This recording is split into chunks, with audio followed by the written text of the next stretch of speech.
മുരളി നെല്ലനാടി നോവൽസിലേക്ക് എല്ലാവർക്കും സ്വാഗതം. Novel ചാക്കോയും മേരിയും. Ambulance മേടയിൽ ബംഗ്ലാവിന്റെ മുറ്റത്ത് വന്നു നിന്നു. ചാക്കോച്ച, നീലാംബരി അവനെ തട്ടി വിളിച്ചു. ചാക്കോ കണ്ണു തുറന്നു. വീടെത്തി. എഴുന്നേറ്റിരിക്കാൻ അവൾ അവനെ സഹായിച്ചു. ആംബുലൻസിന്റെ ഡോർ തുറക്കപ്പെട്ടു. കുര്യച്ചന്റെയും ജെയിംസ് കുട്ടിയുടെയും മുഖങ്ങൾ പുറത്തു കണ്ടു. ഇറങ്ങി വാ പെണ്ണെ. ബാഗുമെടുത്ത് നീലാംബരി പുറത്തിറങ്ങി. പൂമുഖത്ത് സേവിയറും സണ്ണിയും എൽസയും നിൽക്കുന്നത് അവൾ കണ്ടു. മുഖം കുനിച്ച് അവൾ പൂമുഖത്തേക്ക് കയറി. സേവിയർ മുഖം കൂട്ടി ഒന്ന് ചിരിച്ചു. നീലാംബരി ആരെയും നോക്കാതെ അകത്തേക്ക് പോയി. കുര്യച്ചനും ജെയിംസ് കുട്ടിയും സണ്ണിയും ചേർന്ന് ചാക്കോയെ പുറത്തേക്ക് കൊണ്ടുവന്നു. വീടിന്റെ ഗന്ധം ചാക്കോ തിരിച്ചറിഞ്ഞു. ചാക്കോ ഹാളിലേക്ക് കൊണ്ടുവരുമ്പോൾ കരച്ചിലോടെ എൽസ അവന്റെ കയ്യിൽ പിടിച്ചു. അവന് കരച്ചിൽ വന്നു. എൽസ ചേച്ചി, അവന്റെ റൂമിലോട്ട് പോകട്ടെ, കുര്യച്ചൻ പറഞ്ഞു. എല്ലാവരും മുകളിലോട്ട് പോയി. അവരുടെ കൂടെ എൽസിയും നീങ്ങി. സേവ്യർ ആലീസിന്റെ മുറിയിൽ ചെന്നു. ആലീസിന്റെ കട്ടിലിന്റെ കാൽക്കൽ നീലാംബരി മുഖം കുനിച്ച് നിൽപ്പുണ്ടായിരുന്നു. സേവ്യറിനെ കണ്ടപ്പോൾ അവൾ ഒന്ന് ചൂളി. നീ എന്നാ ഉദ്ദേശിച്ചാടി വന്നത്? സേവ്യർ ചോദിച്ചു. അവൾ മുഖം ഉയർത്തിയില്ല. സേവ്യർ അടുത്തു ചെന്ന് നീലാംബരിയുടെ ചെകിട്ടത്തടിച്ചു. അടിയേറ്റ് അവൾ ഞരങ്ങിക്കൊണ്ട് ചുവരിലേക്ക് മലച്ചു. വേണ്ടട മോനെ, ആലീസ് വിലക്കി. ഇവൾ അപ്പയോട് പറഞ്ഞത് എന്നതാന്ന് അമ്മച്ചിയോട് പറയാൻ കൊള്ളുകയില്ല. ലൈവായി തന്നെ ഞാനത് കേട്ടു. ഫോണിലൂടെ അനി എനിക്കത് കേൾപ്പിച്ചു തന്നു. നിന്നെ ഞാൻ വെച്ചേക്കില്ലടി മോനെ, നീയൊന്ന് പുറത്തു പോടാ. കിടന്നുകൊണ്ട് ആലീസ് കൈവീശി. രണ്ടിനെയും ഒരു കുഴിയിൽ ഞാൻ മൂടും, നീ ഓർത്തു വെച്ചോടി. സേവ്യർ അവിടെ നിന്ന് പോയി. നീലാംബരി നിലത്തിരുന്ന് കരഞ്ഞു. നീ എന്നത്തിന് അതൊക്കെ പറയാൻ പോയത്?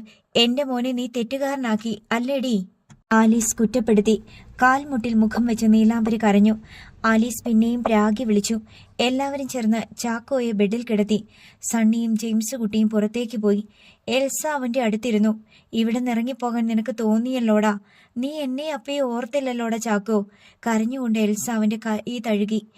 അവൻ കൺപോളുകൾ തെരുതെരെ അടച്ചു. അവനും കരയുന്നുണ്ടായിരുന്നു. നീ അവനെ സങ്കടപ്പെടുത്തുന്ന ഒന്നും പറയണ്ട മോളെ. നമ്മളെ വിട്ട് അവൻ പോവില്ല. അവനൊരു മണ്ടത്തരം പറ്റിപ്പോയി. നീലാംബരിയെ അപ്പ തന്നെയാണോ കൂട്ടിക്കൊണ്ടുവന്നത്? ആ, അവളാ ഇനി അവന്റെ കാര്യങ്ങൾ നോക്കുന്നത്. എൽസിയുടെ മുഖത്ത് നനവുള്ള ചിരിയുണ്ടായി. പുലരാൻ ഇനിയും സമയമുണ്ട്. അവൻ ഉറങ്ങട്ടെ. മോളുവാ. കുര്യച്ചൻ പുതപ്പെടുത്ത ചാക്കോയെ പുതപ്പിച്ചു. എൽസി ചേച്ചി, ആ വയലിൻ എടുത്തതാ. അവൾ സെറ്റിയിലിരുന്ന വയലിൻ എടുത്ത് അവന്റെ കൈ പിടിച്ചു വെച്ചു കൊടുത്തു. ചാക്കോ വയലിൻ നെഞ്ചോട് ചേർത്ത് വെച്ചു. മോൻ ഉറങ്ങിക്കോ. എന്തേലും ആവശ്യമുണ്ടെങ്കിൽ ബെല്ലടിച്ചാ മതി, കുര്യച്ചൻ പറഞ്ഞു. നിങ്ങൾ പോയിക്കോ. അവർ പോകുന്നത് കാൽപതനങ്ങളിലൂടെ അവൻ അറിഞ്ഞു. കുറേ നേരം കിടന്നിട്ട് ചാക്കോ കൈ കുത്തി ഉയർന്നിരുന്നു. ഇനി ഇവിടുന്നൊരു രക്ഷപ്പെടൽ സാധ്യമല്ല. തന്നെ എടുത്തു വളർത്തിയ അപ്പ തന്നെ തന്റെ ജീവനും രക്ഷിക്കട്ടെ. അവൻ വയലിൻ തോളോട് ചേർത്ത് വെച്ച് കുറേ നേരം ഇരുന്നു. വേദനയിൽ ചാലിച്ച ഒരു ചിരി അവന്റെ മുഖത്തുണ്ടായി. മനസ്സിൽ മൂളിയ വരികൾ അവൻ വയലിനിൽ വായിച്ചു. അതിന്റെ നേർത്ത അലകൾ ഉറക്കം വരാതെ കിടന്ന നീലാംബരിയുടെ കാതുകളിലെത്തി.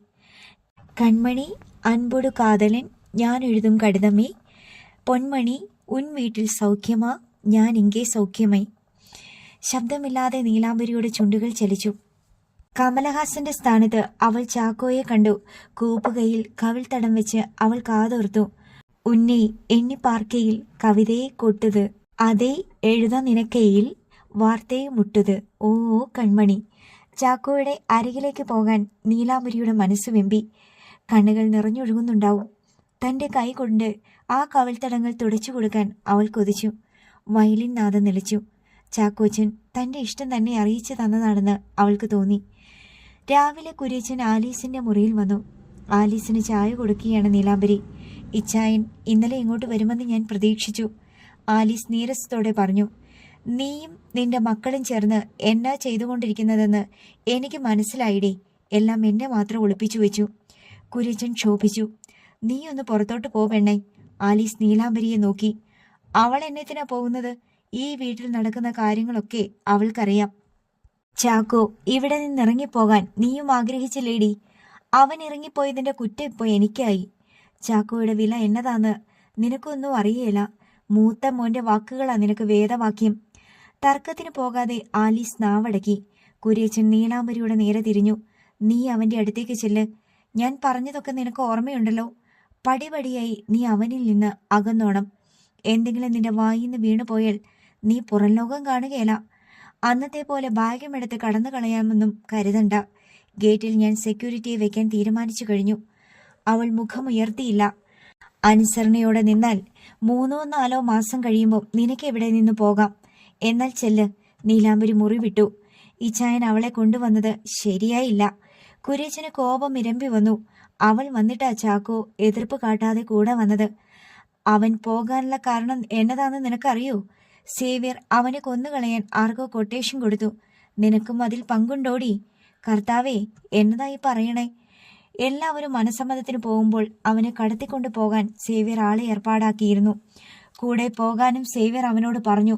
അത് മനസ്സിലാക്കിയ അവൻ രാത്രി ഇറങ്ങിപ്പോയത്. ഇനി ചാക്കോക്കെതിരെ ആരും ചെറുവിരൽ പോലും ഉയർത്തരുത്. ചില തീരുമാനങ്ങൾ ഒക്കെ ഞാൻ എടുത്തിട്ടുണ്ട്. ഞാനത് ചെയ്തില്ലെങ്കിൽ ഇതുവരെ നേടിയതൊക്കെ കൺമുന്നിലൂടെ ഒടിച്ചു പോകുന്നത് കാണേണ്ടി വരും. കുര്യച്ചൻ മുറിയിൽ നിന്നിറങ്ങിപ്പോയി. കുര്യച്ചൻ എന്തോ കടുത്ത നീക്കത്തിലാണെന്ന് ആലീസിന് തോന്നി. വീടും പറമ്പും ചാക്കോയുടെ പേരിൽ എഴുതി വെക്കുമെന്ന ഭയം ആലീസിനുണ്ടായി. റൂമിലേക്ക് നീലാംബരി കടന്നു വരുന്നത് ചാക്കോ അറിഞ്ഞു. അവൻ കൈ കുത്തി ഉയർന്നിരുന്നു. നീലാംബരി, ഇന്നലെ വയലിൻ വായിച്ചത് ഞാൻ കേട്ടു. ചാക്കോ ചിരിച്ചു. ദാ ചായ. അവൻ കൈ നീട്ടിയപ്പോൾ അവൾ കപ്പ് വെച്ചു കൊടുത്തു. ചാക്കോ ചായ കുടിച്ചു. സേവിച്ച് നിന്നെ കണ്ടിട്ട് എന്നാ പറഞ്ഞു? മുഖത്ത് പോലും നോക്കിയില്ല. ഇനി സേവിച്ചിനെ ഓർത്ത് പേടി വേണ്ട. സേവിച്ചിനെ സൂക്ഷിക്കണം. അവൾ മൂളി. ചാക്കോച്ചന്റെ കാര്യങ്ങൾ കൃത്യമായി നോക്കാൻ കുര്യച്ചൻ മുതലാളി എന്നോട് പറഞ്ഞിരിക്കുക. അവൻ ചിരിച്ചു. ഭക്ഷണം കൊണ്ടു വന്ന് തരാനല്ലേ എനിക്ക് കഴിയൂ? ചാക്കോച്ചിനെ ബാത്റൂമിൽ പിടിച്ചോണ്ട് പോകാൻ എനിക്ക് കഴിയോ? അതിന് ജെയിംസ് ഇച്ചായൻ വരാമെന്ന് പറഞ്ഞിട്ടുണ്ട്. നീലാംബരിയെ ഇങ്ങോട്ട് വരാൻ അപ്പ സമ്മതിച്ചത് തന്നെ ഭാഗ്യം. അല്ലെങ്കിൽ എനിക്കൊന്ന് മിണ്ടാൻ കൂടി ആരുമില്ലാതായേനെ. അവൻ തലയാട്ടി. നടന്നു തുടങ്ങാറാവുമ്പോ നമുക്കിവിടെ നിന്ന് പോണം. അപ്പ പറയുന്നത് ഇതെന്റെ വീടെന്നാ. അതിലൊരു കാര്യവുമില്ല. അപ്പയുടെ സ്വത്തൊന്നും എനിക്ക് വേണ്ട. പോകാൻ സമ്മതിച്ചാ മതി. അവൾ കപ്പ് വാങ്ങി. പുറത്ത് ആരെങ്കിലും വന്ന് നിൽപ്പുണ്ടെന്ന് അവൾക്ക് സംശയം തോന്നി. ഞാൻ പുറത്തിറങ്ങിയപ്പോഴല്ലേ ആളുകളെ പരിചയപ്പെട്ടത്. ചില ആളുകൾ ഒഴികെ എല്ലാവരും നല്ലവരാ. എന്റെ കൈ പിടിച്ച് വണ്ടിയിൽ കൊണ്ടുചെന്ന് ഇരുത്തി തന്നു. അങ്ങനെയല്ലേ ഞാൻ കോഴിക്കോട് വരെ എത്തിയത്. നീലാംബരി കൂടെ ഉണ്ടേല് എങ്ങനെയും ജീവിക്കാം. മേൽപോട്ട് നോക്കി ചാക്കോ ചിരിച്ചു. ഞാൻ അമ്മച്ചിക്ക് മരുന്ന് കൊടുത്തേച്ച് വരാം. കപ്പുമായി അവൾ പുറത്തേക്ക് പോയി. നാഗമ്പടത്ത് റെയിൽവേ ട്രാക്കിന് മുന്നിലുള്ള ഗസ്റ്റ് ഹൗസിൽ സേവ്യറും സണ്ണിയും ചെന്ന് കയറുമ്പോൾ കുര്യച്ചൻ സെറ്റിയിലിരിപ്പുണ്ട്. മക്കളെ കണ്ട് കുര്യച്ചൻ എഴുന്നേറ്റു. വീട്ടിലിരുന്ന് സംസാരിച്ചാൽ പലരും കേൾക്കുമെന്ന് കരുതിയ നിങ്ങളെ ഇങ്ങോട്ട് വിളിപ്പിച്ചത്. എന്നതാ അപ്പാ? സണ്ണി ചോദിച്ചു. ഒന്നേ എനിക്ക് പറയാനുള്ളൂ. ചാക്കോയെ കൊല്ലാൻ നിങ്ങൾക്ക് പദ്ധതിയുണ്ടെങ്കിൽ എന്നെ അങ്ങ് കൊന്നേക്കണം. സേവ്യറും സണ്ണിയും മുഖാമുഖം നോക്കി. എല്ലാ വിവരങ്ങളും അറിഞ്ഞു തന്നെയാണ് ഞാൻ സംസാരിക്കുന്നത്. എന്റെ മക്കൾ അപ്പയേക്കാൾ വളർന്നു കഴിഞ്ഞെന്ന് എനിക്ക് മനസ്സിലായി. അപ്പ നെഞ്ചിൽ തട്ടുന്നതൊന്നും പറയരുത്. സണ്ണി മുഖം തിരിച്ചു. എനിക്കറിയാൻ മേലാഞ്ഞിട്ട് ചോദിക്കുക. ചാക്കോയെ കൊണ്ട് നിങ്ങൾക്കുള്ള ഉപദ്രവം എന്നതാ? വീടിന്റെ ഒരു മുറിയിൽ ഒരു വളർത്തുമൃഗം പോലെ കഴിയുന്നു. ആർക്കും ഒരു ശല്യവുമില്ല. 4-5 നായ്ക്കളെ നമ്മൾ വളർത്തുന്നില്ലേ?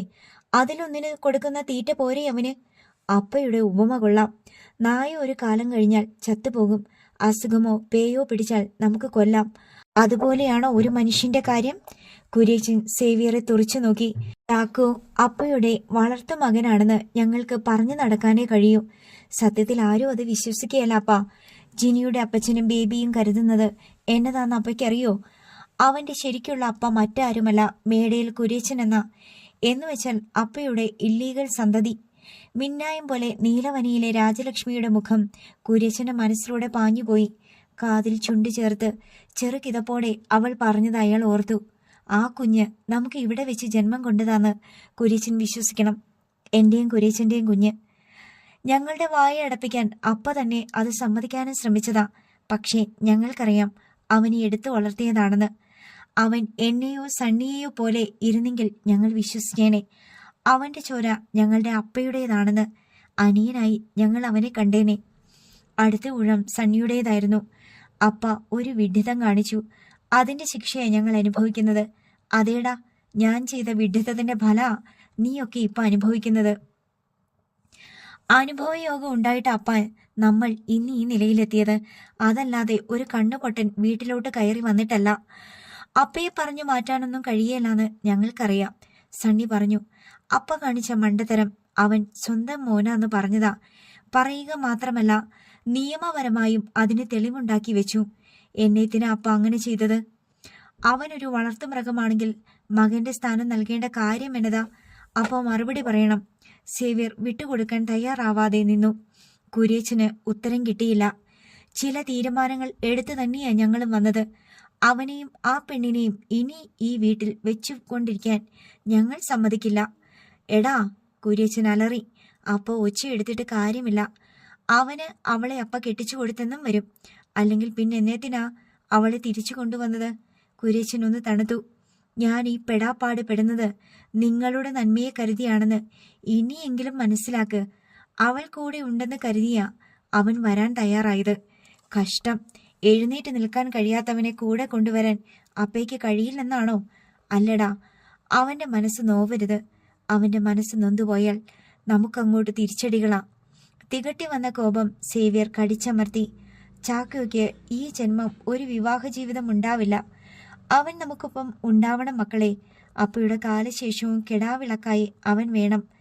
അനുഭവം കൊണ്ടാ നിങ്ങളുടെ അപ്പ ഇത് പറയുന്നത്. പഠിപ്പോ ലോകവിവരമോ ഇല്ലാത്ത നിങ്ങളുടെ അപ്പ ഇന്ന് ഈ നിലയിലെത്തിയത് അവന്റെ ഭാഗ്യം മുന്നിൽ നിർത്തിയ. ഇന്ന് നമുക്കില്ലാത്ത ബിസിനസ് ഇല്ല. കോടിക്കണക്കിന് രൂപയുടെ സ്വത്തായി. കൈവച്ച ഒന്നിലും നഷ്ടക്കണക്കില്ല. നിങ്ങൾ മനസ്സിലാക്കൂ മക്കളെ. കുര്യച്ചൻ വികാരാധീനനായി. ഞങ്ങൾക്ക് വിശ്വസിക്കാൻ കഴിയില്ല അപ്പ. ഞങ്ങൾ ജീവിക്കുന്നത് ഈ ലോകത്താ. ഒരു കണ്ണുപൊട്ടൻ തന്ന ഭാഗ്യമെന്ന് പറഞ്ഞാൽ അതിലും നല്ലത് ആത്മഹത്യ. സേവ്യർ പുച്ഛിച്ചു ചിരിച്ചു. കുര്യച്ചന്റെ ശരീരം വിറച്ചുകൊണ്ടിരുന്നു. അപ്പയ്ക്ക് ചാക്കോയെ കൈവിടാൻ പറ്റില്ലെങ്കിൽ അവനെ വല്ല ഓർഫണേജിലും കൈമാറിക്കൂ. പക്ഷേ ആ പെണ്ണുമായി ഒരടുപ്പവും അവനുണ്ടാവാൻ പാടില്ല. അതിന് കാരണം അപ്പായ്ക്ക് അറിയാലോ. അപ്പയുടെ സ്വത്തിന് ഒരവകാശം അവനും കൂടിയുണ്ട്. അത് അന്യനായ ഒരുത്തിന് വിട്ടുകൊടുക്കാൻ ഞങ്ങൾ തയ്യാറല്ല. സേവ്യർ അർത്ഥമുറിച്ചു പറഞ്ഞു. അത് മനസ്സിൽ വെച്ചാണല്ലേ നീ അവനെ കൊന്നുകളയാൻ തുനിഞ്ഞത്? അല്ലെന്ന് എന്തിനു പറയണം? അപ്പ അവനെ ഓർഫനേജിന് കൈമാറിയാലും ഞങ്ങളുടെ കണ്ണ് അവനിലുണ്ടാവും. ഞങ്ങൾക്ക് അവനൊരു കുരിശ് തന്നെയാ. ആ കുരിശ് നെഞ്ചോട് ചേർത്ത് വെക്കേണ്ടതാണെന്ന് അറിയാത്ത വിഡ്ഢികൾ. ചാക്കോ മേടയിൽ ബംഗ്ലാവിൽ തന്നെ ഉണ്ടാവും. അവൻ്റെ ഒപ്പം കഴിയാൻ താല്പര്യമില്ലാത്തവർക്ക് അവിടെ നിന്ന് പോകാം. പോകുന്നവർ സ്വന്തം നിലയിൽ അധ്വാനിച്ച് ജീവിച്ചു കൊള്ളണം. എന്റെ സ്വത്തിൽ നിന്ന് 1 രൂപ പോലും കിട്ടുമെന്ന് ആരും കരുതണ്ട. കുര്യച്ചന്റെ കടുത്ത സ്വരം ഹാളിൽ മുഴങ്ങി. പുച്ഛരസമായിരുന്നു സേവ്യറിന്റെ മുഖത്തൂറിയത്. ഇനി അവിടെ കഴിയാനാ തീരുമാനമെങ്കിൽ ഒരുത്തന്റെ നിഴൽ പോലും ചാക്കോയിൽ വീഴാൻ പാടില്ല. നീ അവനെ കണക്കറ്റ് ഉപദ്രവിച്ചിട്ടുണ്ടെന്ന് എനിക്കറിയാം. ഒരു വട്ടം ഞാനത് ക്ഷമിച്ചു. ഇനി എന്റെ കൊച്ചന്റെ നേർക്ക് നീ തിരിഞ്ഞാൽ ചവിട്ടി പുറത്താക്കും നിന്നെ ഞാൻ. അത് അപ്പയുടെ തോന്നൽ മാത്രമാ. വിരട്ടിയും പേടിപ്പിച്ചും കീഴെ നിർത്താമെന്ന കാലമൊക്കെ പോയി. എടാ, കുര്യച്ചൻ സേവ്യറിന്റെ മുഖത്തേക്ക് കൈവീശി. മകൻ അപ്പയുടെ കൈ പിടിച്ചു. വേണ്ടപ്പാ. കുര്യച്ചൻ നടുങ്ങിപ്പോയി. അപ്പ അടങ്ങി ഒതുങ്ങി വീട്ടിലിരിക്കെ. ഇനി വേണ്ടത് വിശ്രമമാ. ബിസിനസ്സൊക്കെ ഞങ്ങൾ നടത്തിക്കൊള്ളാം. ഞങ്ങൾക്ക് വേറെ ചില ഐഡിയകളൊക്കെ ഉണ്ട്. ഇപ്പോൾ കൊണ്ട് നടക്കുന്ന ബിസിനസ്സുകളേക്കാൾ ലാഭം തരുന്നത്. സണ്ണി ഇടയ്ക്ക് കയറി സേവ്യറിന്റെ കൈ പിടിവിച്ചു. കൊടുങ്കാറ്റിനുള്ളിൽ അകപ്പെട്ട വൃക്ഷം കണക്കെ കുര്യച്ചൻ നിന്നാടി. അപ്പയ്ക്ക് മാന്യമായൊരു സ്ഥാനം തന്ന് പേര് നിലനിർത്തിക്കൊള്ളാം. ബാക്കിയൊക്കെ ഞങ്ങൾ നോക്കിക്കൊള്ളാം. അപ്പയുടെ കാലം കഴിഞ്ഞെന്ന് കൂട്ടിക്കോ. വാട സണ്ണി. സേവ്യർ പുറത്തേക്ക് നടന്നു. പിന്നാലെ സണ്ണിയും പോയി. കുര്യച്ചൻ സിറ്റിയിലേക്ക് കുഴിഞ്ഞു വീണു. ജെയിംസ് കുട്ടി പറഞ്ഞത് സത്യമാണ്. സേവ്യറിനെ ഇപ്പോൾ നിയന്ത്രിക്കുന്നത് ഇത്തിക്കണ്ട വർക്കിയാണ്. തന്റെ വാക്കിനേക്കാൾ അവൻ അമ്മായിയപ്പന്റെ വാക്കിന് ചെവി കൊടുക്കുന്നു. വർക്കിയുടെ ഉപദേശം ചെവിക്കൊണ്ടിട്ടാണ് അവൻ ചാക്കോയെ കൊല്ലാൻ പദ്ധതിയിട്ടതും. ചാക്കോയെ ഇല്ലാതാക്കുന്നതോടെ കടയ്ക്കൽ മഴവെക്കുന്ന കാര്യം അവൻ അറിയുന്നില്ല. ചാക്കോയിൽ നിന്ന് പതുക്കെ പതുക്കെ അകലാനുള്ള നീക്കമായിരുന്നു നീലാംബരിയുടേത്. സംസാരിക്കാൻ അവനൊരു വിഷയം മാത്രമേ ഉണ്ടായിരുന്നുള്ളൂ. നടന്നു തുടങ്ങിയാൽ അവിടം വിടണം. പുറം ലോകം അവനെ അത്ര കണ്ട് പ്രലോഭിച്ചു കഴിഞ്ഞു എന്ന് അവൾക്ക് മനസ്സിലായി. അവൻ പ്രതീക്ഷ വെച്ചിരിക്കുന്നത് തന്നിലാണ്. ചാക്കോച്ചനെ രക്ഷിച്ചു കൊണ്ടുപോകാൻ തനിക്ക് കഴിയില്ല. കുര്യച്ചൻ മുതലാളിയുടെ വിശ്വാസം നേടിയെടുത്ത് അവിടുന്ന് പോകാനേ തനിക്ക് കഴിയൂ. വീട്ടിൽ രാവും പകലും സെക്യൂരിറ്റിക്കാരനുണ്ട്. കുര്യച്ചൻ ദിവസവും നീലാംബരിയെ വിളിച്ച് അവനിൽ നിന്ന് കുറേശ്ശെ അകലം പാലിക്കാൻ നിർദ്ദേശിച്ചുകൊണ്ടിരുന്നു. ഭക്ഷണം കൊണ്ടു കൊടുക്കുന്ന ചുമതല മാത്രമായി അവൾക്ക്. അവിടെ ഇരുന്ന് സംസാരിക്കാൻ അവൻ നിർബന്ധിക്കുമ്പോഴൊക്കെ അവനൊരു സംശയം തോന്നാതെ ഓരോ കാര്യങ്ങൾ പറഞ്ഞ് അവൾ ഒഴിഞ്ഞു മാറും. സേവ്യർ എല്ലാം കാണുന്നുണ്ടെന്ന് അവൾക്ക് ബോധമുണ്ടായിരുന്നു. ചാക്കോയെ ഹോസ്പിറ്റലിൽ കൊണ്ടുപോയെങ്കിലും പ്ലാസ്റ്റർ ഇളക്കി ഒന്നുകൂടി ഇട്ടു. തലയിലെ മുറിവുകളൊക്കെ ഉണങ്ങി തുടങ്ങി. പിന്നീട് സേവ്യറോ സണ്ണിയോ അവനെ കാണാൻ പോയതേയില്ല. ദിവസവും ജെയിംസ് കുട്ടി വന്ന് അവന്റെ പ്രാഥമിക ആവശ്യങ്ങൾ സാധിക്കാൻ സഹായിക്കും. ഒരു ദിവസം എൽസ നീലാംബരിയെ സ്വന്തം മുറിയിലേക്ക് കൂട്ടിക്കൊണ്ടുപോയി. നീ എന്നോട് സത്യം പറയണം, നീയും ചാക്കോയും തമ്മിൽ ഇഷ്ടത്തിലാണോ? നീലാംബരി പകച്ചുപോയി. അയ്യോ എൽസ കൊച്ചേ, അവൻ നിന്നോടെങ്ങനെ എന്തേലും പറഞ്ഞിട്ടുണ്ടോ? ഉണ്ടേല് നീ തുറന്നു പറ. അപ്പയെ കൊണ്ട് ഞാൻ സമ്മതിപ്പിക്കാം. ഞങ്ങൾ അങ്ങനെയൊന്നും സംസാരിച്ചിട്ടില്ല. ഒന്നിച്ച് ജീവിക്കുന്ന കാര്യം അവൻ പറഞ്ഞില്ലെന്നാണോ? ഇല്ല, നല്ല കൂട്ടാ ഞങ്ങൾ തമ്മിൽ. എന്നോട് സങ്കടമൊക്കെ പറയും. സേവിച്ച് നോവിച്ച കാര്യാ പറയുന്നേ. പിന്നെ മുതലാളിയെയും എൽസ കൊച്ചിനെയും ചാക്കോച്ചിന് ജീവനാ. നീയും അവനും കെട്ടിപ്പിടിച്ചിരിക്കുന്ന ചിത്രം ഞാൻ കണ്ടല്ലോ.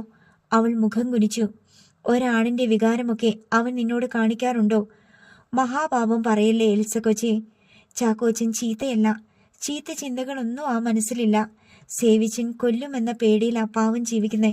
നിങ്ങളുടെ വിവാഹത്തിന് അപ്പ സമ്മതിച്ചാൽ നിന്റെ മനോഭാവം എന്നതാവും? അവളുടെ മനസ്സിലെ പിടച്ചിൽ എൽസ മുഖത്ത് കണ്ടു. നീ എന്നതാ മിണ്ടാത്തത്? എനിക്ക് അപ്പയോട് സീരിയസ് ആയി സംസാരിക്കാനാ. ഞാൻ എന്തു പറയാനാ? മോഹിക്കാൻ കഴിയാത്ത കാര്യമല്ലേ. ചാക്കോച്ചന് പുറം കാഴ്ചയില്ലെന്നേ ഉള്ളൂ.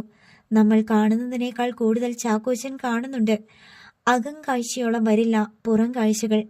അപ്പോ നിനക്ക് സമ്മതമെന്ന് സാരം. നീലാംബരി കണ്ണു തുടച്ചു. കുര്യച്ചൻ മുതലാളി ഇത് വല്ലതും അറിഞ്ഞാൽ എന്നെ ജീവനോടെ വെച്ചേക്കില്ല. ഞാനൊന്നും ആഗ്രഹിച്ചിട്ടുമില്ല, കൊതിച്ചിട്ടുമില്ല. എൽസ കൊച്ചൊരു പ്രശ്നവും ഉണ്ടാക്കാതിരുന്നാ മതി. കുറച്ചു കഴിഞ്ഞ് ഞാൻ ഇവിടെ നിന്ന് പോയിക്കൊള്ളാം. അവൾ മുറിയിൽ നിന്ന് പുറത്തേക്ക് പോയി. അവനെ അവൾ സ്നേഹിക്കുന്നുണ്ടെന്ന് എൽസയ്ക്ക് ബോധ്യപ്പെട്ടു. പക്ഷേ ഒരു പെണ്ണിനോടുള്ള വികാരചിന്തകൾ ചാക്കോയുടെ മനസ്സിൽ ഇതുവരെയും വീണിട്ടില്ല. സേവിച്ചൻ വെറുതെ തെറ്റിദ്ധരിച്ചതാണ്. ഒരു കുഞ്ഞിന്റെ മനസ്സ് അവന്. സമയവും സാഹചര്യവും ഒത്തുവരുമ്പോൾ അവരുടെ കാര്യം അപ്പയോട് പറയണം. എല്ലാവരും ഓരോ വഴിക്ക് പോയാൽ അവന്റെ കാര്യങ്ങൾ നോക്കാൻ ഒരു പെണ്ണ് വേണം. അതിനെല്ലാം കൊണ്ടും യോഗ്യ നീലാംബരി തന്നെയാണ്. ചാക്കോയുടെ കാലിലെ പ്ലാസ്റ്റർ നീക്കിയ ശേഷം കാൽമുട്ട് മടക്കാനും നിവർത്താനും ഫിസിയോതെറാപ്പി ചെയ്യേണ്ടി വന്നു. ഒടുവിൽ ചാക്കോ വീണ്ടും നടന്നു തുടങ്ങി. താഴെ വന്ന ഉടൻ അവൻ ആദ്യം പോയത് ആലീസിന്റെ അടുത്തേക്കായിരുന്നു. അമ്മച്ചി. വാതിൽ കടന്നെന്ന് ബോധ്യമായ ഉടനെ അവൻ നീട്ടി വിളിച്ചു. നീലാംബരി മുറിയിലുണ്ടായിരുന്നു. ഓ, ഇനി എന്നാണാവോ ഇറങ്ങിപ്പോകുന്നത്? ആലീസ് അനിഷ്ടം കാണിച്ചു. ഒരു വിഡ്ഢിച്ചിരിയോടെ അവൻ ആലീസിന്റെ അടുത്ത് വന്നിരുന്നു. കൈ തപ്പിയെടുത്തു. ആലീസ് കൈ വലിച്ചെടുത്തു. അവന്റെ മുഖത്തൊരു ഭാവപകർച്ചയുണ്ടായി. നിന്നെ സേവിച്ചൻ കൊല്ലുമെന്ന് പറഞ്ഞില്ലേ നീ പോയത്? സത്യം അതല്ലെന്ന് എനിക്കറിയാം. എന്നിട്ട് പഴി അവനും. ഇനി അതൊന്നും പറയണ്ട അമ്മച്ചി. അവന്റെ കെട്ടിനി ഒരാഴ്ചയേ ഉള്ളൂ. നീ ഇനിയും ഇവിടെ പ്രശ്നങ്ങളൊന്നും ഉണ്ടാക്കല്ലേ. ഇപ്പോൾ നിന്നെയാ എനിക്ക് പേടി. ചാക്കോ അവിടെ നീലാംബരി ഉണ്ടോ എന്നറിയാൻ കാതു വട്ടം പിടിച്ചു. അവൾക്കത് മനസ്സിലായി. ഇനി കുറച്ച് ദിവസം കൂടി കഴിഞ്ഞാൽ ഇവിടെ ആൾക്കാരെ കൊണ്ട് നിറയും. നീ മുകളിൽ നിന്ന് താഴോട്ടൊന്നും വന്നേക്കരുത്. അവിടെ ഇരുന്നോണം. തപ്പിത്തടഞ്ഞ് താഴെ വന്നാൽ സേവ്യറിന് വട്ടുപിടിക്കും. പറഞ്ഞത് മനസ്സിലാവുന്നുണ്ടോ? അവൻ തലയാട്ടി. എന്നാ ചെല്ല്, എനിക്കൊന്ന് മേല് കഴുകി തുടയ്ക്കണം. ചാക്കോ എഴുന്നേറ്റു. അവൻ ഇറങ്ങിപ്പോകുന്നത് കണ്ടപ്പോൾ നീലാംബരിയുടെ മനസ്സ് നുറുങ്ങി. അമ്മച്ചിയെ കാണാനുള്ള കൊതി കൊണ്ട് വന്നതാണ്. രാത്രി മൂന്നാറിൽ ഇത്തിക്കണ്ടം വർക്കിയുടെ ഹിൽ ടോപ്പ് റിസോർട്ടിലായിരുന്നു സേവ്യറും സണ്ണിയും ഇത്തിക്കണ്ടം ബേബിയും. പുറത്ത് ചാറ്റൽ മഴ വീഴുന്നുണ്ടായിരുന്നു. വിസ്കിയിലേക്ക് സോഡ ഒഴിച്ചുകൊണ്ട് ബേബി തുടർന്നു. സേവിച്ചൻ കരുതും പോലെ കാര്യങ്ങൾ അത്ര എളുപ്പമല്ല. പുതിയ കമ്പനിയുടെ ഡയറക്ടർ ബോർഡിൽ നിന്ന് എങ്ങനെയാ ചെക്കനെ ഒഴിപ്പിച്ചു നിർത്താൻ പറ്റും? അതിനുള്ള മറുപടി ആദ്യം പറ, എന്നിട്ട് മതി ഇത് വായിച്ചു കേൾക്കുന്നത്. ബേബി ഗ്ലാസ് എടുത്ത് സേവ്യറിന് കൊടുത്തു. അത് നടക്കുന്ന കാര്യമല്ല സേവിച്ച. പിന്നെ സേവിച്ചിന്റെ അപ്പനും എൽസയും അവന്റെ പക്ഷത്താ. നിങ്ങൾ ചേട്ടനും അനിയനും മാത്രമേ മറുപക്ഷത്തുള്ളൂ. സേവ്യർ സണ്ണിയെ നോക്കി. നീ വക്കീലല്ലേടാ? ഞാൻ പറയുന്നത് ശരിയല്ലേ സണ്ണി? ബേബി ചോദിച്ചു. ബേബിച്ചൻ പറയുന്നതിൽ കാര്യമുണ്ട്. സണ്ണി ഗ്ലാസ് കയ്യിൽ നിന്ന് ഉരുട്ടി. കാര്യമേ ഉള്ളൂ. പയ്യനെ തട്ടിക്കളയാതെ നിങ്ങൾ വിചാരിക്കുന്ന ഒന്നും നടക്കാൻ പോണില്ല സേവിച്ച. നിങ്ങൾ നോക്കിക്കോ. നിങ്ങളുടെ അപ്പൻ അവൻ ആ പെണ്ണിനെ കെട്ടിച്ചു കൊടുക്കും. അവനെന്ന് വെച്ച അങ്ങേർക്ക് ഭ്രാന്ത. മണ്ടന്മാരെ, അവൻ നിങ്ങളുടെ അപ്പന്റെ സന്തതിയാ. സേവിച്ചൻ ഗ്ലാസ് തീർത്തു വെച്ച് ചുണ്ട് തുടച്ചു. കെട്ടി കഴിയുന്നവരെ നിങ്ങളൊന്ന് അടങ്ങിയിരിക്ക്. ജിനി അവിടെ വന്ന് കയറട്ടെ. എന്നിട്ട് നമുക്ക് കളികൾ തുടങ്ങാം. അതുവരെ നിങ്ങൾ എഴുതിയുണ്ടാക്കിയ ഈ നക്കൽ സേവിച്ചൻ അലമാരയിൽ വെച്ച് പൂട്ട്. ടീപ്പോയിലിരുന്ന കവർ ബേബി എടുത്ത് സണ്ണിയുടെ കയ്യിൽ കൊടുത്തു. ചാക്കോ, ചത്ത് മണ്ണടിഞ്ഞാൽ കാര്യങ്ങൾ എളുപ്പമാ. പിന്നെ നിങ്ങളുടെ അപ്പൻ വീട്ടിലൊതുങ്ങും. കമ്പനിയുടെ MD സേവിച്ചനാവും. ബേബി ചിരിച്ചു. സേവിയറിന്റെ സെൽ റിങ് ചെയ്തു. പോക്കറ്റിൽ നിന്ന് സേവിയർ സെല്ലെടുത്തു. ഇത്തിക്കണ്ടം വർക്കി. ബേബിച്ചന്റെ അപ്പച്ചനാ. എടുക്ക് സേവിച്ച, നമ്മൾ ഇവിടെയുള്ള വിവരം അപ്പച്ചനറിയാം. ഗ്ലാസ് നിറച്ചുകൊണ്ട് ബേബി പറഞ്ഞു. സേവിയർ കോൾ എടുത്തുകൊണ്ട് എഴുന്നേറ്റു. എന്നതാ അപ്പച്ച? സേവിയറിന്റെ മുഖം വലിഞ്ഞു മുറുകുന്നത് സണ്ണിയും ബേബിയും കണ്ടു. കണ്ണുകൾ കത്തിയെരിഞ്ഞു. അടുത്ത നിമിഷം മുന്നിലെ ടീപ്പോയ സേവിയർ ചവിട്ടിത്തെറിപ്പിച്ചു. കുപ്പിയും ഗ്ലാസുകളും പ്ലേറ്റുകളും നിലത്ത് ചിതറി. അപ്പയെന്ന് ഞാൻ നോക്കില്ല, കൊല്ലും ഞാൻ അയാളെ, സേവിയർ അലറി. എന്നതാ സേവിച്ച? സണ്ണി സംഭ്രമത്തോടെ സേവിയറെ പിടിച്ചു. സേവിയർ അവനെ കുടഞ്ഞെറിഞ്ഞു. എല്ലാം പോയടാ, നീയും ഞാനും പെരുവഴിയിലായി. മേടയിൽ കുരേച്ചൻ തന്തയില്ലായ്മ കാണിച്ചു. ചതിച്ചടാ നമ്മളെ. കയ്യിലിരുന്ന സെൽ സേവിയർ നിലത്തെറിഞ്ഞു. കാര്യം എന്നതാന്ന് വെച്ചാ സേവിച്ചൻ പറ. കുരേച്ചന്റെ സകല സ്വത്തുക്കൾക്കും ഇപ്പൊ ഒറ്റ അവകാശിയുള്ളൂ, കണ്ണുപൊട്ടൻ ചാക്കോ. ഇടുത്തി സണ്ണിയുടെ നെറുകയിൽ പതിച്ചു. എല്ലാം അവന്റെ പേർക്കെഴുതി അയാൾ ഇന്ന് ആധാരം രജിസ്റ്റർ ചെയ്തു. സേവിച്ച, ഞാനിത് വിശ്വസിക്കില്ല. അപ്പ മുഴുവൻ സ്വത്തുക്കളും ചാക്കോയുടെ പേരിൽ എഴുതി വെച്ചെന്നോ? ഇല്ല, ബേബിയുടെ അപ്പച്ചൻ കേട്ടതിന് തകരാറാ. ഒരുപക്ഷെ മേടയിൽ ബംഗ്ലാവ് അവന്റെ പേർക്ക് എഴുതി കാണും.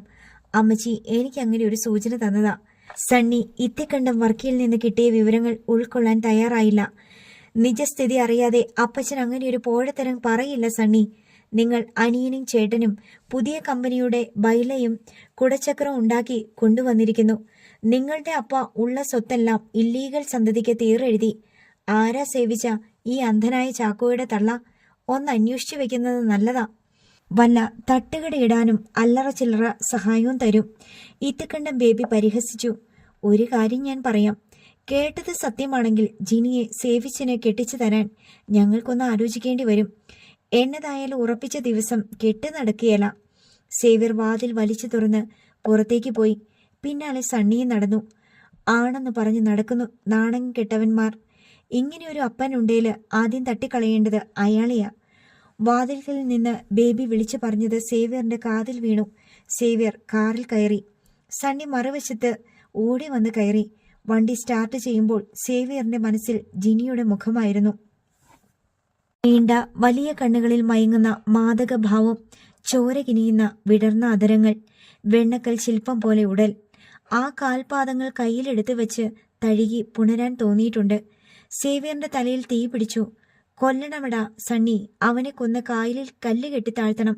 സണ്ണിക്ക് അപ്പോഴും വിശ്വാസം വന്നില്ല. സേവിച്ചൻ എന്നതാ പറയുന്നത്? നമ്മൾ കേട്ടതൊക്കെ സത്യമാണെങ്കിൽ പിന്നെ നമുക്കൊരു ജീവിതമുണ്ടോടാ? നിനക്ക് വല്ല കേസും വാദിച്ച് ജീവിക്കാം. എന്റെ കാര്യമോ? തെരുവിലേക്കിറങ്ങണ്ടേ ഞാൻ? മക്കളെ തന്റെ വരുതിക്ക് നിർത്തി കഴുതകളെപ്പോലെ കൊണ്ടു നടക്കാനാ മേടയിൽ കുരേച്ചൻ ഇങ്ങനെയൊരു സാഹസത്തിന് തുനിഞ്ഞിരിക്കുന്നത്. ഇത്തിക്കണ്ടം വർക്കി പറഞ്ഞത് സത്യമെങ്കിൽ കുരേച്ചനെ അപ്പയുടെ സ്ഥാനത്ത് കാണാൻ പറ്റില്ലടാ. ശത്രുവാണ് അയാൾ, കൊടും ശത്രു. അപ്പ അത് ചെയ്തെങ്കിൽ ക്ഷമിക്കാൻ പറ്റില്ല സേവിച്ച.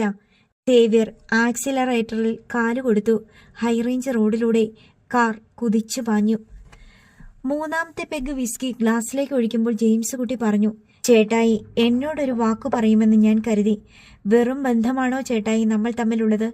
ഹൈറേഞ്ചിൽ നിന്ന് കോട്ടയത്തെ കുറച്ച് മണ്ണ് വാങ്ങാൻ 10-25 വർഷങ്ങൾക്ക് മുമ്പ് ചേട്ടായി എന്റെ പൂക്കടയിൽ വന്നത് ഞാൻ മറന്നിട്ടില്ല. തിരുനക്കരയിലെ ആ പൂക്കടയിൽ നിന്ന് ഞാൻ കൈപിടിച്ച് കയറ്റിയില്ലേടാ. എന്നിട്ടിപ്പോ നീ എന്നേത്തിനാ പഴയ കാലമൊക്കെ ഓർമ്മപ്പെടുത്തുന്നത്? കുരേച്ചൻ ഗ്ലാസ് എടുത്തു. നീ ചെയ്ത സഹായം ഞാൻ മറക്കുകയല്ല. പക്ഷേ ജെയിംസ് കുട്ടി, നീ ഒരു കാര്യം ഓർക്കണം. നിന്റെ സ്ഥാനത്ത് ഞാൻ മറ്റൊരാളെ തേടിപ്പോയെങ്കിലും കുരേച്ചൻ ഈ കാണുന്ന നിലയിലെത്തിയേനെ. എല്ലാത്തിനും കാരണം അവന്റെ ഭാഗ്യ. ജെയിംസ് കുട്ടി നീരസം പുറത്ത് കാണിച്ചില്ല. ഇപ്പോ എന്നാ നിലയിലാ ചേട്ടായി? എല്ലാം ചാക്കോയുടെ പേരിലായില്ലേ? ചേട്ടായിയെ പോലെ കൂർമ്മ ബുദ്ധിയുള്ള ഒരാൾ ഇതുപോലൊരു മണ്ടത്തരം കാണിക്കുമെന്ന് ഞാൻ കരുതിയില്ല. അവന് കണ്ണില്ലെന്ന് മാത്രമേ ഉള്ളൂ. നട്ടപ്പാതിരയ്ക്ക് വീട്ടിൽ നിന്നിറങ്ങി കോഴിക്കോട് വരെ യാത്ര ചെയ്ത ചെക്കനാ അവൻ. നന്നായി ആലോചിച്ചിട്ട് തന്നെയാ ഞാൻ ഇങ്ങനെയൊരു തീരുമാനമെടുത്തത്. എനിക്കിത് ആരുടെ മുന്നിലും ന്യായീകരിക്കേണ്ട കാര്യമില്ല. 3 മക്കളുടെ അപ്പനാ ചേട്ടായി. മക്കൾ തന്നോളം വളർന്നു. അതേടാ, മക്കളെ ജീവന് തുല്യം സ്നേഹിക്കുന്ന ഒരപ്പനാ ഞാൻ. എൻ്റെ മക്കളെ കഴിഞ്ഞേ എനിക്കെന്തുമുള്ളൂ. അവർക്ക് വേണ്ടി ഒരപ്പൻ്റെ കടമ ഞാൻ ചെയ്തത്. കുര്യച്ചൻ പടുത്തുയർത്തിയ സാമ്രാജ്യം തകർന്നു പോകരുത്. അയാൾ കഴിച്ചിട്ട് ഗ്ലാസ് വെച്ചു. സേവ്യർ ഇതിനകം വിവരം അറിഞ്ഞിട്ടുണ്ടാവും. അവൻ്റെ ഒന്നും ഞാൻ അപഹരിച്ചിട്ടില്ല. എന്നോട് ചോദിക്കാൻ അവനെന്നല്ല ആർക്കാണ് അവകാശമുള്ളത്? ചാക്കോ ദൈവമാ, ദൈവം. മേടയിൽ ബംഗ്ലാവിൽ അവനെന്നും കളിചിരിയുമായി ഉണ്ടാവണം. വിഗ്രഹം ഇളക്കിയ ആരും രക്ഷപ്പെടില്ല. അതെൻ്റെ മക്കൾക്കറിയില്ല. ഇനി അവർ അവനെ തൊടില്ല. കുര്യച്ചൻ എഴുന്നേറ്റു. ചേട്ടായി തനിച്ച് പോവണ്ട, ഞാൻ കൊണ്ടുവിടാം. വേണ്ടടാ. കുര്യച്ചൻ കാറിൻ്റെ കീയും എടുത്ത് പുറത്തേക്ക് നടന്നു. ഗസ്റ്റ് ഹൗസിൻ്റെ മുറ്റത്ത് കിടന്ന BMW കയറി. മേടയിൽ ബംഗ്ലാവിൻ്റെ ഗേറ്റിന് മുന്നിൽ കാർ എത്തുമ്പോൾ സെക്യൂരിറ്റിക്കാരൻ ഗേറ്റ് തുറന്നു. മറ്റൊരു സെക്യൂരിറ്റിക്കാരൻ മുറ്റത്തുണ്ടായിരുന്നു. അയാൾ സലാം വെച്ചു. ബംഗ്ലാവിൻ്റെ ചുറ്റുമതിലിൻ്റെ ഉയരം കൂട്ടുകയും അതിനു മുകളിൽ മുള്ളുവേലി പിടിപ്പിക്കുകയും ചെയ്തിരുന്നു. ചാക്കോ ഇനി ഒരിക്കലും മേടയിൽ ബംഗ്ലാവ് വിട്ടു പോകരുത്. എല്ലാ കരുതലോടും കൂടിയ കുര്യച്ചൻ സർവ്വസ്വത്തുക്കളും ചാക്കോയുടെ പേരിൽ എഴുതി വെച്ചത്. വാതിൽ തുറന്നത് എൽസിയായിരുന്നു. സേവ്യറും സണ്ണിയും എത്തിയില്ലേടി മോളെ? ഇല്ല അപ്പാ, കല്യാണം ക്ഷണിക്കാൻ പോയതാ. ചാക്കോയ്ക്ക് അത്താഴം കൊടുത്തോ? മറിയച്ചെടുത്തി കൊണ്ടുപോയിട്ടുണ്ട്. കഴിച്ചോന്നറിയില്ല. ഇനി ആ പെണ്ണിന്റെ കാര്യത്തിൽ ചില നിയന്ത്രണം വേണം. അവൾ കണ്ണു വെട്ടിച്ച് അവനെ കാണാൻ പോയിക്കൂടാ. അപ്പോൾ പിന്നെ എന്നത്തിന് അവളെ കൊണ്ടുവന്നത്? നീ എന്നതാ ധരിച്ചു വെച്ചിരിക്കുന്നത്? അവൻ അവളെ കെട്ടിച്ചു കൊടുക്കാനോ? ഞാൻ അവളുടെ വീട്ടിൽ പോയി കണ്ടതാ. ദാരിദ്ര്യം പിടിച്ച കുറേ എണ്ണങ്ങൾ ഉണ്ട് അവിടെ. എല്ലാം കൂടി ഇങ്ങോട്ട് കെട്ടിയെടുക്കാനോ? ചാക്കോ ദൈവപുത്രനാ മോളെ. അവനെ ക്രിസ്തുദേവനെ പോലെ കാണണം. നിത്യബ്രഹ്മചാരി, മനസ്സിലായോ? കുര്യച്ചൻ ചിരിച്ചു. അപ്പ ഇന്ന് ഒരുപാട് കുടിച്ചിട്ടുണ്ട്. സന്തോഷമുള്ള ദിവസാ മോളെ. കുര്യച്ചൻ സ്റ്റെയർ കേസ് കയറി ചാക്കോയുടെ മുറിയിലേക്ക് ചെന്നു. ചാക്കോ കട്ടിലിൽ ചമ്രം മടിഞ്ഞിരിപ്പുണ്ട്. വയലിനിൽ എന്തോ അറ്റകുറ്റപ്പണി ചെയ്യുകയാണവൻ. കാൽപതനം കേട്ട് ചാക്കോ കാതോർത്തു. അപ്പയാണോ? അതേടാ മോനെ. കുര്യച്ചൻ കട്ടിലിൽ ഇരുന്നിട്ട് അവൻ്റെ ശിരസ് തഴുകി. ആ കൈ പിടിച്ച് ചാക്കോ കവളോട് ചേർത്ത് വെച്ചു. എന്നാടാ മോനെ? ഒന്നുമില്ല അപ്പാ. വയലിൻ കേടുവന്നെങ്കിൽ അപ്പയോട് പറയാമായിരുന്നില്ലേ? വേറെ ഒരെണ്ണം വാങ്ങിത്തരില്ലായിരുന്നോ? അത് വേണ്ട അപ്പാ. മോൻ അത്താഴം കഴിച്ചോ? കഴിച്ചു. നീലാംബരി നിന്നെ കാണാൻ വരാറില്ലേ? ഇന്ന് അവൾ വന്നില്ല.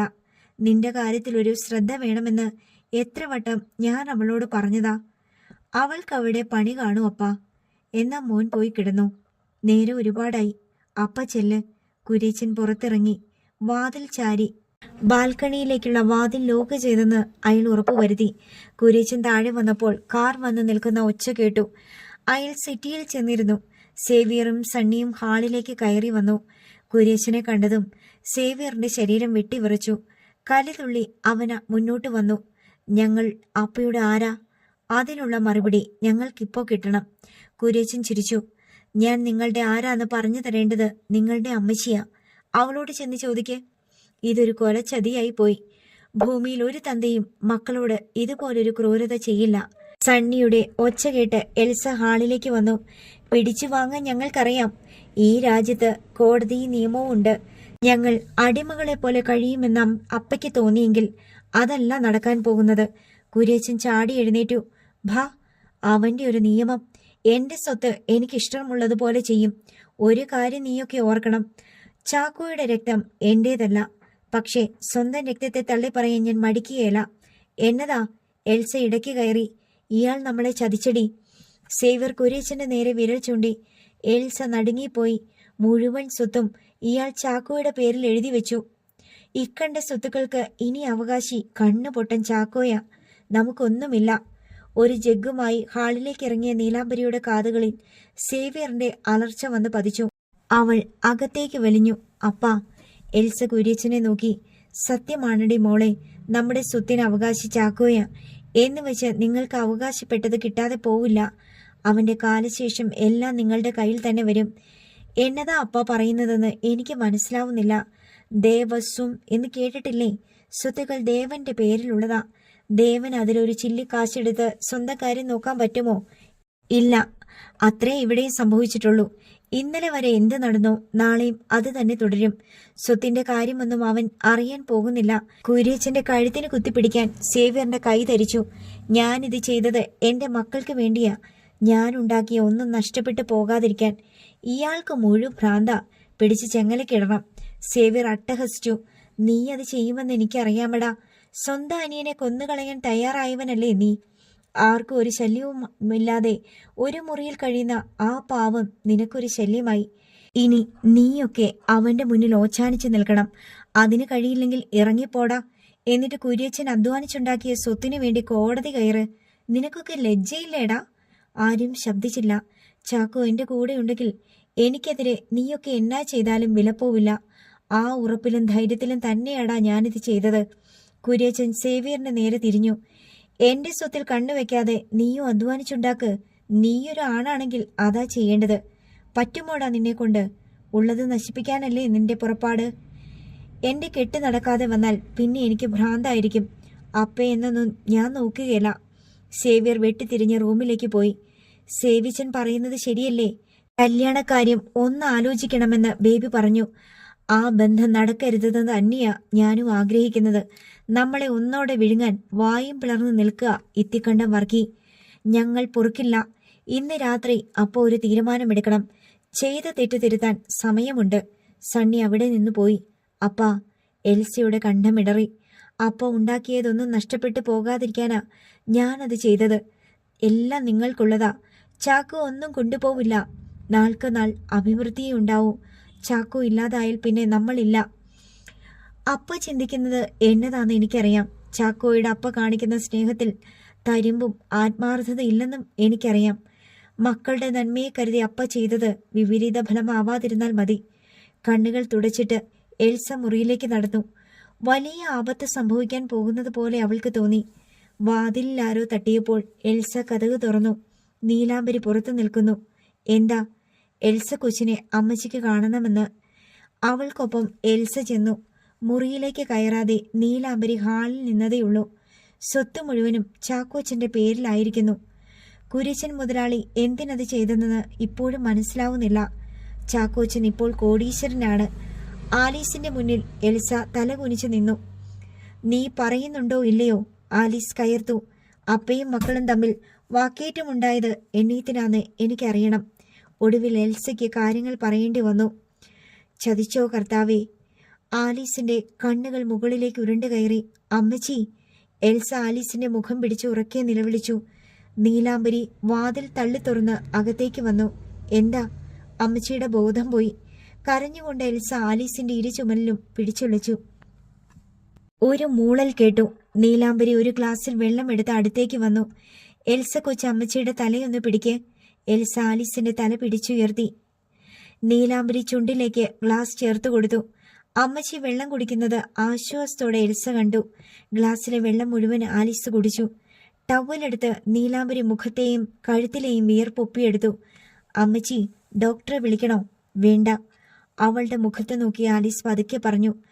അമ്മച്ചിക്ക് താങ്ങാൻ കഴിയാത്ത വാർത്തയാണെന്ന് എൽസയ്ക്ക് അറിയാമായിരുന്നു. അമ്മച്ചി അറിയരുതെന്ന് ആഗ്രഹിച്ചതാണ്. പൊയ്ക്കൊള്ളാൻ ആലീസ് കൈയെടുത്ത് കാണിച്ചു. എൽസ കൊച്ചു പൊയ്ക്കോ. എന്തേലും വിഷമം അമ്മച്ചിക്കുണ്ടായാൽ ഞാൻ വിളിക്കാം, നീലാംബരി പറഞ്ഞു. ആലീസ് പതുക്കെ കണ്ണുകൾ അടച്ചു. നെഞ്ചുയർന്നു താഴ്ന്നത് നോക്കി അല്പനേരം നിന്നിട്ട് എൽസ തിരിച്ചു നടന്നു. 4 മണിക്ക് അലാറം കേട്ട് നീലാംബരി കണ്ണു തുറന്നു. മരുന്നുമായി അവൾ ആലീസിന്റെ അടുത്തേക്ക് ചെന്നു. മുഖം ചെരിച്ച് ഉറങ്ങിക്കിടക്കുകയാണ് ആലീസ്. അമ്മച്ചി! അവൾ മുഖം പിടിച്ച് തിരിച്ചു. ആലീസിന്റെ കടവായിലൂടെ ഒലിച്ചിറങ്ങിയ കട്ടച്ചോര കണ്ട് നീലാംബരി നടുങ്ങി. അമ്മച്ചി! മൂക്കിന് നേരെ അവൾ വിരൽ വെച്ച് നോക്കി. ആലീസ് മരിച്ചു കഴിഞ്ഞിരുന്നു. നീലാംബരിയോട് നിലവിളി കേട്ട ആദ്യം ഓടി വന്നത് എൽസയായിരുന്നു. ഹാളിൽ നീലാംബരി നിൽപ്പുണ്ടായിരുന്നു. എന്നതാടി? അമ്മച്ചി പോയി എൽസ കൊച്ചേ. മേടയിൽ ബംഗ്ലാവിനെ പിടിച്ചുലച്ച് എൽസ അലറിക്കരഞ്ഞു. അവൾ മുറിയിലേക്ക് പാഞ്ഞു ചെന്ന് ആലീസിന്റെ ചേതനയേറ്റ ദേഹത്തെ വീണു. എന്റെ അമ്മച്ചി! കുര്യച്ചനും സണ്ണിയും പിന്നാലെ സേവ്യറും പാഞ്ഞു വന്നു. കുര്യച്ചൻ വിതുമ്പിക്കരഞ്ഞുകൊണ്ട് ആലീസിന്റെ മുഖം പിടിച്ച് മടിയിൽ വെച്ചു. എന്നതാടി എന്റെ അമ്മച്ചിക്ക് പറ്റിയത്? സേവ്യർ എൽസയെ പിടിച്ച് തിരിച്ചു. അമ്മച്ചി കുത്തി കുത്തി ചോദിച്ചപ്പോ ഞാൻ പറഞ്ഞുപോയി സേവിച്ച. എൽസ പൊട്ടിക്കരഞ്ഞു. സേവ്യർ പാഞ്ഞു ചെന്ന് കുര്യച്ചന്റെ ഷർട്ടിന് കുത്തിപ്പിടിച്ചു. ഞങ്ങളുടെ അമ്മച്ചിയെ കൊന്നു കളഞ്ഞില്ലേടോ താൻ? കുര്യച്ചന്റെ മടിയിൽ നിന്ന് ആലീസിന്റെ ശിരസ് ബെഡിൽ വീണു. സേവ്യർ കുര്യച്ചനെ പിടിച്ചുയർത്തി കറക്കിയെടുത്ത് ചുവരിൽ ചേർത്ത് വെച്ചു. താനും തന്റെ കണ്ണു പൊട്ടാൻ മോനും ചേർന്നല്ലേടോ ഞങ്ങളുടെ അമ്മച്ചിയെ കൊന്നത്. തന്നെ ഞാൻ വിടില്ല. സേവ്യർ മദ്യലഹരിയിലായിരുന്നു. സേവിച്ച സണ്ണി ഇടയ്ക്ക് നുഴഞ്ഞു കയറി സേവ്യറെ തള്ളിമാറ്റി. കുര്യച്ചൻ ചുവരിലൂടെ ഉരಸಿ നിലത്തിരുന്നു. മക്കളെ ഇയാൾ തള്ളി പറഞ്ഞപ്പോൾ നമ്മുടെ പാവം അമ്മച്ചി നെഞ്ചുപൊട്ടി മരിച്ചു. പെറ്റതള്ള എങ്ങനെ സഹിക്കുമെടാ? ഇയാൾക്ക് വലുത് കെട്ടിയോളോ മക്കളോ അല്ല. ഇയാൾക്ക് ഏതോ തേവിടിശിയിൽ പിറന്ന ആ ജാര സന്തതിയാ. ഇനി അവൻ ഈ വീട്ടിൽ വേണ്ട. സേവ്യർ സണ്ണിയെ തള്ളിമാറ്റി പുറത്തേക്ക് കുതിച്ചു. നിലവിളിയും കരച്ചിലും കേട്ട് ചാക്കോ ആ സമയം സ്റ്റെയർ കേസിന് മുന്നിലെത്തിയിരുന്നു. അവൻ ഇറങ്ങി വരുന്നത് ഹാളിൽ നിന്ന് നീലാംബരി കണ്ടു. തപ്പിത്തടഞ്ഞ് അവൻ പടവുകൾ ഇറങ്ങി. സേവ്യർ മുറിക്ക് പുറത്തേക്ക് കുതിച്ചെത്തി. എടാ! സേവ്യറിന്റെ അലർച്ച കേട്ട് ചാക്കോ പെട്ടെന്ന് അവിടെ നിന്നു. അവൻ മുഖം ഇരുവശത്തേക്കും ചലിപ്പിച്ചു. ചാക്കോയെ കടന്ന് മുകളിലേക്ക് പാഞ്ഞു കയറിയ സേവ്യർ തിരിഞ്ഞ് അവന്റെ മുതുകിൽ ആഞ്ഞു ചവിട്ടി. നിലവിളിക്കാനുള്ള സമയം പോലും ചാക്കോയ്ക്ക് കിട്ടിയില്ല. അയ്യോ! നീലാംബരി കാതുകൾ പൊത്തി നിലവിളിച്ചു. കാലുകൾ ഇടറി ചാക്കോ പടവുകളിലൂടെ താഴേക്കുരുണ്ടു. നിലത്ത് ചാക്കോ കമിഴ്ന്നു വീണു. പിന്നാലെ എത്തിയ സേവ്യർ അവന്റെ മുതുകിൽ തുരുതുരെ ചവിട്ടി കഴുത്തിൽ കാല് വെച്ച് അമർത്തി. നിന്നെ ഇന്ന് തീർക്കുമെടാ ഞാൻ. നീലാംബരിക്ക് കണ്ടു നിൽക്കാനായില്ല. അവൾ ഓടി വന്ന് ചവിട്ടാൻ വലിച്ചുയർത്തിയ സേവ്യറിന്റെ കാലിൽ പിടിച്ചു. കൊല്ലലെ സേവിച്ച, നിനക്ക് സഹിക്കില്ലെന്ന് എനിക്കറിയാമടി. നീലാംബരി പോ! ചാക്കോ കരച്ചിലിനിടയിൽ വിളിച്ചു പറഞ്ഞു. സേവ്യർ അവളെ പിടിച്ചുയർത്തി ചെകിട്ടത്തിൽ അടിച്ചിട്ട് മുന്നോട്ട് തള്ളി. നിലത്ത് കിടന്ന ചാക്കോയുടെ ബനിയനിൽ പിടിച്ച സേവ്യർ ഉയർത്തി. എന്റെ അമ്മച്ചിയുടെ മരണത്തിന് നീ കണക്ക് പറയണമെടാ പട്ടി. ചാക്കോ നടുങ്ങിപ്പോയി. ബനിയനോടെ ചാക്കോയെ എടുത്തുയർത്തി സേവ്യർ സെറ്റിയിലേക്കിട്ടു. കമിഴ്ന്നാണ് ചാക്കോ വീണത്. സേവ്യർ കാൽമുട്ട അവന്റെ മുതുകിൽ കുത്തി കൈ കഴുത്തിലൂടെ കയറ്റി ഞെരിച്ചു. പ്രാണനു വേണ്ടി ചാക്കോ പിടഞ്ഞു. നീലാംബരി ഉച്ചത്തിൽ നിലവിളിച്ചു. ചാക്കോച്ചനെ കൊല്ലുന്നേ! സണ്ണി ഓടി വന്ന് സേവ്യറിന്റെ കൈ പിടിച്ചു. വിടടാ എന്നെ! സേവ്യർ മുരണ്ടു. സണ്ണി സേവ്യറിന്റെ കൈ പിടിച്ചകറ്റി. അവനെ പിടിച്ചെഴുന്നേൽപ്പിച്ചു. മുന്നോട്ട് കുതിച്ച സേവ്യറെ സണ്ണി മുറുകെ പിടിച്ചു. രണ്ടുപേരും നിലത്ത് വീണു. വിടടാ! നിലത്ത് കിടന്ന് പിടയുമ്പോൾ സേവ്യറിന്റെ കാതിൽ സണ്ണി ചുണ്ടുകോർത്തു. വിഡിത്തം കാണിക്കരുത്. അവനെ ഇവിടെ ഇട്ട് തീർത്തിട്ട് നിനക്ക് അകത്ത് പോണോടാ?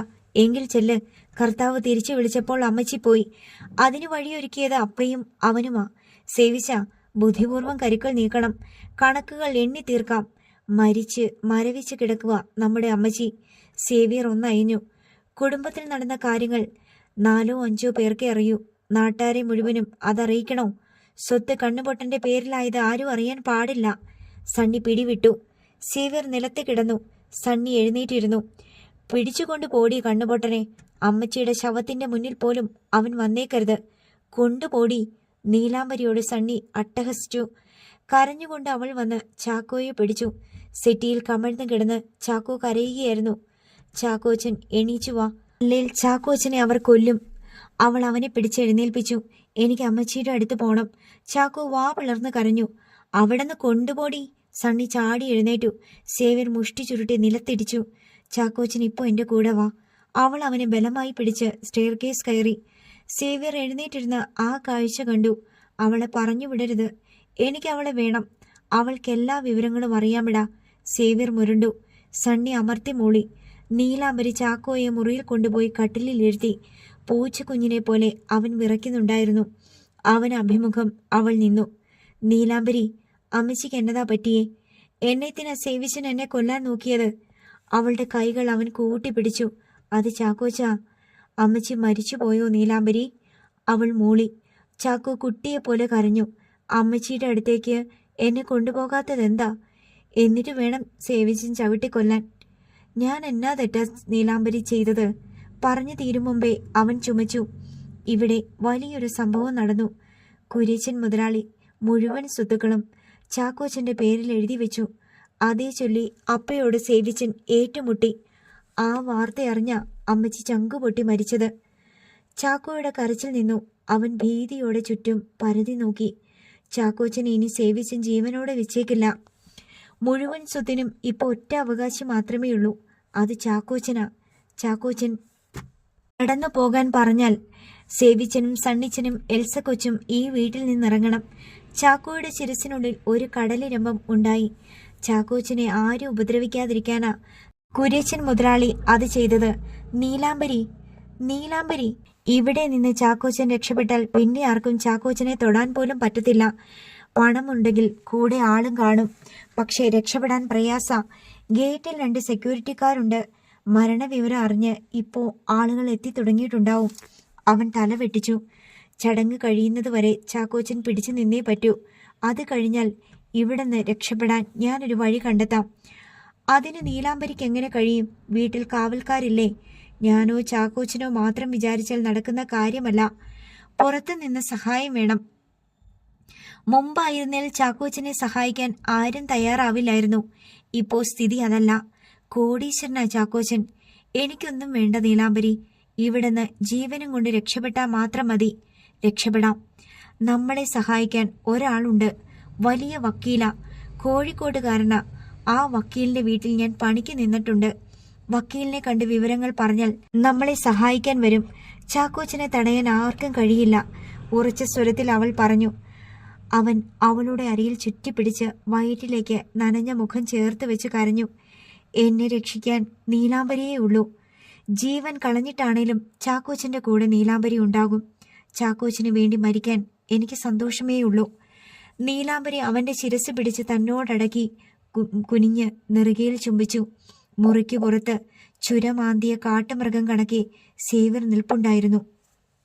അടുത്ത ഭാഗം നാളെ.